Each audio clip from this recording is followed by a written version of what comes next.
Welcome back. അപ്പോൾ ഇന്ന് നമ്മളൊരു ബ്രേക്ക്ഫാസ്റ്റ് വ്ലോഗായിട്ടാണ് എത്തിയിട്ടുള്ളത്.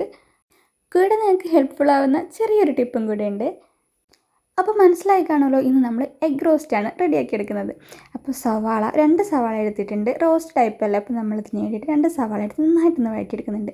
പിന്നെ ഇതേ പറഞ്ഞ ടിപ്പ് ഇതാണ് കേട്ടോ. നമുക്ക് മുട്ട പെട്ടെന്ന് പുഴുങ്ങിയെടുക്കാൻ വേണ്ടിയിട്ട് ഇത് കുക്കറിൽ ഇങ്ങനെ വേവിച്ചെടുത്താൽ മതി. ചിലർക്കൊക്കെ അറിയാനുണ്ടാവും, പക്ഷേ ട്രൈ ചെയ്യാത്തവരൊന്നും ട്രൈ ചെയ്ത് നോക്കൂ. കുക്കറിൽ നമുക്ക് ആവശ്യത്തിനുള്ള മുട്ട ഇട്ടിട്ട് മുട്ട ഒന്ന് മുങ്ങാൻ പാകത്തിന് വെള്ളം ഒഴിച്ച് വെക്കുക. എന്നിട്ട് ഒരൊറ്റ വിസിൽ നമ്മൾ വേവിച്ചെടുക്കണം. ഒരല്പം ഉപ്പും കൂടി ഇടുന്നത് നല്ലതാണ്. ഇട്ടിട്ടില്ലെങ്കിലും കുഴപ്പമൊന്നുമില്ല കേട്ടോ.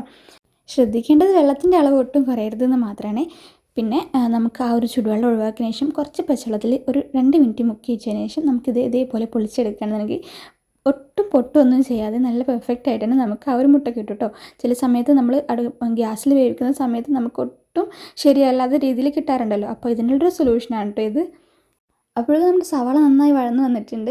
അപ്പം നമുക്കിതിലേക്ക് ഇഞ്ചി വെളുത്തുള്ളി ചതച്ചെടുത്തതും ഒരു വലിയ തക്കാളിയും കൂടെ ആഡ് ചെയ്ത് കൊടുക്കാം. പിന്നെ ഇന്ന് ബ്രേക്ക്ഫാസ്റ്റിനായിട്ട് നമുക്കുള്ളത് പത്തിരിയാണ് കേട്ടോ. നല്ല നൈസ് പത്തിരിയാണ്. ഇതിലേക്ക് നമ്മുടെ കറിയിലേക്ക് നമ്മൾ കുറച്ച് മഞ്ഞൾപ്പൊടി, ഒരു 2 ടീസ്പൂൺ മുളക് പൊടി, ഒരു 2-3 ടീസ്പൂണോളം മല്ലിപ്പൊടിയും കൂടെ ചേർത്തിട്ട് ഒന്ന് വഴറ്റിയെടുത്തുന്നുണ്ട്. അധികം വെള്ളം ചേർക്കുന്നില്ല, ഒരു 1/2 കപ്പ് വെള്ളം മാത്രമേ ഞാൻ ചേർക്കുന്നുള്ളൂ.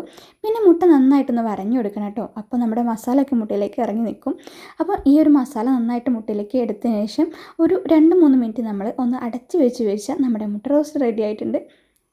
അപ്പോൾ ഇനി നമുക്ക് നമ്മുടെ ബ്രേക്ക്ഫാസ്റ്റ് ആയിട്ടുള്ള പത്തിരിയും കൂടിയിട്ട് ഈ ഒരു മുട്ട റോസ്റ്റ് ഒന്ന് കഴിച്ചു നോക്കാം. നല്ല കോമ്പിനേഷൻ ആണ് കേട്ടോ. പത്തിരിക്ക് ചിക്കൻ കറി മാത്രമല്ല, ഈ ഒരു മുട്ട റോസ്റ്റും അടിപൊളിയാണ്. നിങ്ങൾ ട്രൈ ചെയ്തിട്ടില്ലെങ്കിൽ ഒന്ന് ട്രൈ ചെയ്ത് നോക്കൂ കേട്ടോ. അപ്പോൾ നമുക്ക് സെയിൻ്റെ അഭിപ്രായം കൂടെ അറിയാം.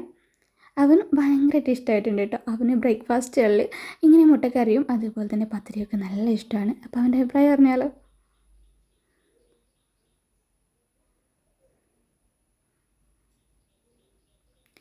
അപ്പോൾ പറഞ്ഞ പോലെ തന്നെ മസ്റ്റ് ട്രൈ ആയിട്ടാണ്. അപ്പോൾ നിങ്ങൾ തീർച്ചയായിട്ടും ട്രൈ ചെയ്ത് നോക്കണേ. ഇഷ്ടമായ ഒരു ലൈക്കും കൂടെ തന്നേക്ക്.